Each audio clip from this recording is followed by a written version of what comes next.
Last class में हमने संज्ञानात्मक अवस्था की जो लास्ट स्टेज है, औपचारिक अवस्था, वो हमने पढ़ी थी। और इसमें हमने ये पढ़ा था कि किशोरावस्था जब औपचारिक अवस्था आती है संज्ञानात्मक विकास की, तो बच्चा क्रमबद्ध रूप से सोचने लगता है। उसका जो मूर्त चिंतन है वो अमूर्त चिंतन में परिवर्तित हो जाता है, और साथ ही साथ वो जो संबंधीकरण स्थापित करने लगता है। जो भी घटनाएं होती हैं उनका संबंधीकरण स्थापित करता है, और साथ में उसमें जो संभावनाएं हैं वो संभावनाएं भी सोचने लगता है। तो इस तरह से उसकी जो सोच होती है वो परिपक्व हो जाती है। आज हम करेंगे किशोरावस्था में मानसिक विकास की विशेषताएं, कि कौन कौन से मानसिक विकास बच्चे में होते हैं और उसकी क्या विशेषताएं हैं, कैसे वो बच्चे को मदद करता है आगे बढ़ने में। सबसे पहले है विश्लेषण करना और संचित करने की क्षमता में वृद्धि। मतलब कोई भी घटना हो जाए उसके सामने, तो पहले वो जैसे भी घटना को सुनाता था, परंतु अब उसका वो पूरा विश्लेषण भी कर लेता है। कैसे कि वो घटना हुई तो वो उसके क्रमबद्ध रूप से उसको बता भी देता है, साथ ही साथ उसका विश्लेषण भी कर लेता है। मतलब उसके आगे के क्या रिपरकशंस होंगे, क्या प्रभाव होगा, या ये घटना घटी तो इसका क्या कारण था, ये सारी चीज़ें भी वो विश्लेषित करने लगता है। मतलब उस घटना का विश्लेषण करने लगता है। और इसी तरह से जैसे बच्चे जो हैं वो बहुत सारी चीज़ें बनाना सीखते हैं, जैसे जो उसके प्रैक्टिकल्स होते हैं फिज़िक्स के, केमिस्ट्री के, या और जो दूसरे सब्जेक्ट्स हैं, कॉमर्स में भी प्रैक्टिकल्स होते हैं। तो जो भी प्रैक्टिकल्स होते हैं उसमें जैसे वो कई चीज़ें बनाता है, जैसे इलेक्ट्रिक सर्किट बनाना सीखता है, डोर बेल बनाना सीखता है। तो वो उसको बिल्कुल उसको क्रमबद्ध रूप से ही याद करना होता है, स्टेप बाय स्टेप वो उसको याद कर लेता है। और उसके बाद वो सर्किट को कैसे जोड़ना है और उस सर्किट से फिर क्या रिजल्ट आएगा। तो इस तरह से वो जो किशोरावस्था में किशोर जो है वो घटनाक्रम को क्रमबद्ध रूप से करने लगता है, और क्रमबद्ध रूप से ही उसको सोचने लगता है। नेक्स्ट है विभिन्न वस्तुओं को सूक्ष्म रूप से समझने की क्षमता। जैसे बच्चे को कुछ तर्क के क्वेश्चंस दिए जाते हैं, या कोई मतलब प्रॉब्लम दी जाती है, उस प्रॉब्लम को वो बच्चा कैसे सॉल्व करता है, वो उसकी ओरिजिनल पर्सनालिटी होती है, ओरिजिनल उसके जो एक्सपीरियंसेस हैं उनके आधार पर वो उसको समझाता है। तो वो सूक्ष्म रूप से कैसे समझाता है, ये उस बच्चे को क्योंकि वो क्रमबद्ध रूप से सोचने लगा है, तो इसलिए वो हर चीज़ की डिटेल को जानता है, तभी उसका विश्लेषण कर सकता है। तो इसलिए कोई घटना हो या कोई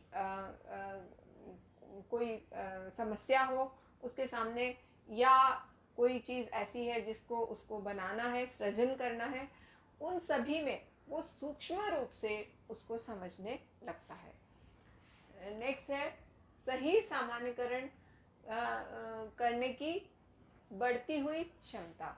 मतलब कि जैसे उसको ऑन द स्पॉट कोई भी चीज़ दे दी जाए, कोई भी बोलने को कोई टॉपिक दे दिया जाए या कुछ भी दे दिया जाए, तो वो उस टॉपिक को, जो भी टॉपिक होता है, उसको फौरन वो उसका सामान्यीकरण करता है और उसके पॉइंट्स बना लेता है, और उन पॉइंट्स पे वो बोलने लगता है।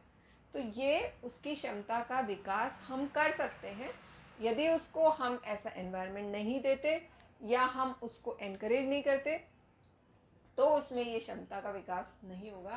अन्यथा कोई भी बच्चे को टॉपिक दे दिया जाए, ऑन द स्पॉट बोलना है, तो वो क्या करता है, उसके जनरल पॉइंट्स ढूंढने लगता है और उन पॉइंट्स को एकत्रित कर लेता है और फिर उस टॉपिक को एक रूप दे देता है। तो इस तरह से जो किशोरावस्था में ये भी एक क्वालिटी होती है। फिर है अमूर्त क्रियाओं को रूपांतरित करने की क्षमता।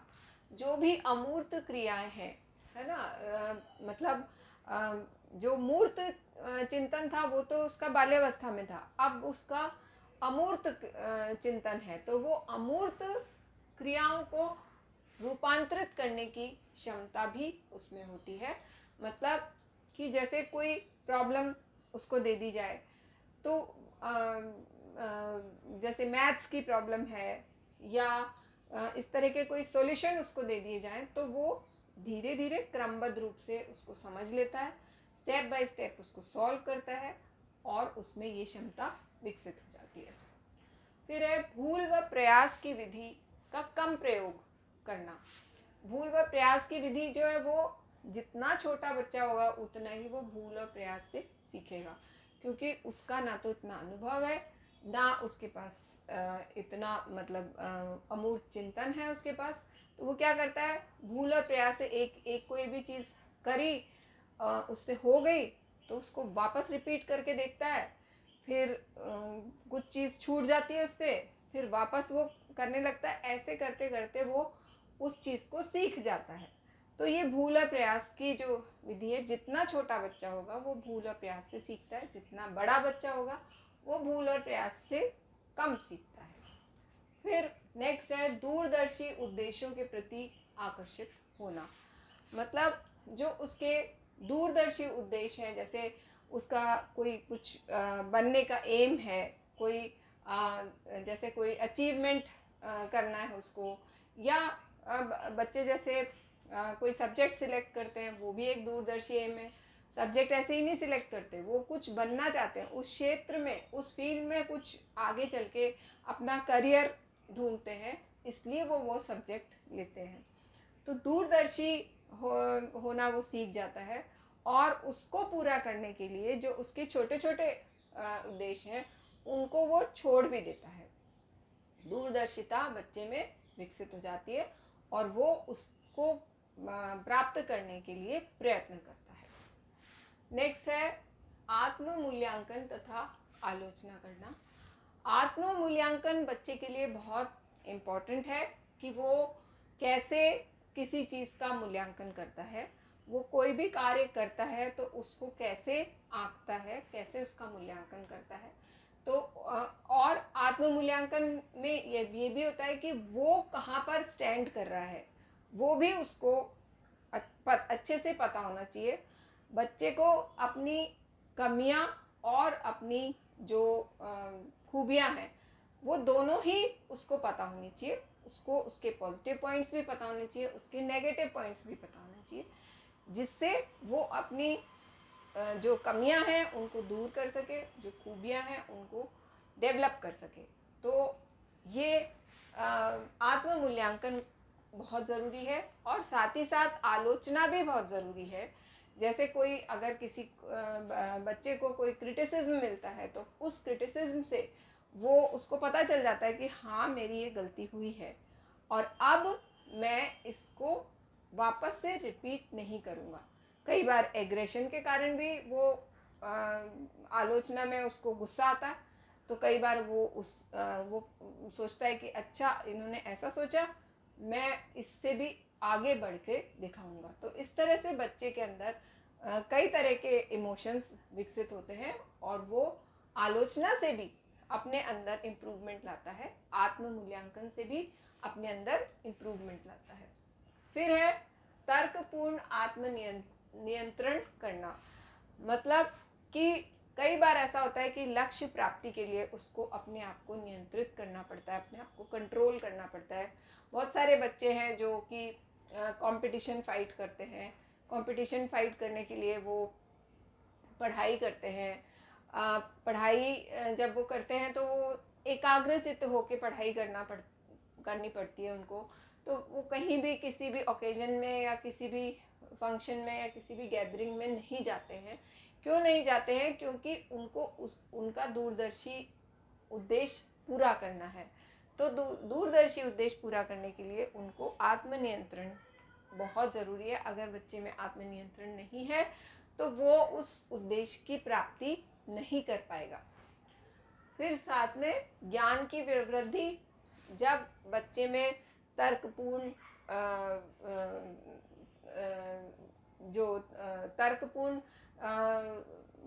एक तरह से मस्तिष्क विकसित हो जाता है, जब उसके अंदर तर्क करने की क्षमता विकसित हो जाती है, विश्लेषण की क्षमता विकसित हो जाती है, आपस में क्रमबद्धता, संबंधीकरण, इन सबकी विशेषताएं विकसित हो जाती हैं, तो उसके ज्ञान की वृद्धि अपने आप ही हो जाती है, क्योंकि वो तर्कपूर्ण उसकी सोच हो जाती है, वो हर चीज़ को तार्किक रूप से सोचता है। फिर है तर्कपूर्ण निर्णय लेना।